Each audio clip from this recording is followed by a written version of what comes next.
Proto tě prosíme, sleši z nebes, se požehnání na tyto motorky, chrání ich ve své dobrotě od poškození a rozbití tvým služebníkom, kteří ti budou užívat na cestách, uděl svoji milost a ochranu, nech ich řídí podle zákonu tebou daný, aby štěstí dospěli aj do nebeské vlastní, lebo ty si milostivý a štědrý, plný lásky lidem, tobě zdáváme slávu Otci i Synu, Svatému Duchu, nyní vždycky a na věky věku. Amen. Modlíme se k Pánu. Pane, zmiluj se, vládce. A Pane Bože náš, vypočuj naše modlitby. Tretine přednáším a poženej tyto motorky svou svatou pravicou. Pošli své anděla strážce, aby chránil všechny, kteří na ní budou jezdit.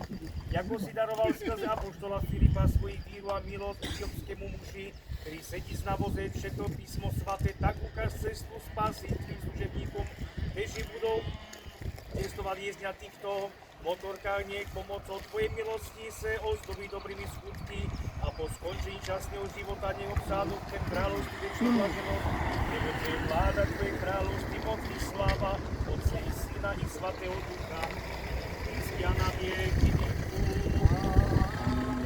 Poženáva, posvěcuje se do motorky milosti Svatého Ducha, svěcenou vodou mene Otce i Syna i Svatého Ducha, i vždycky a na věky.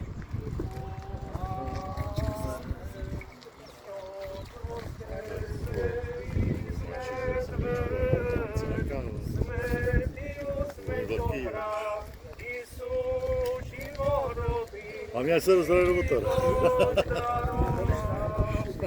Lehkost.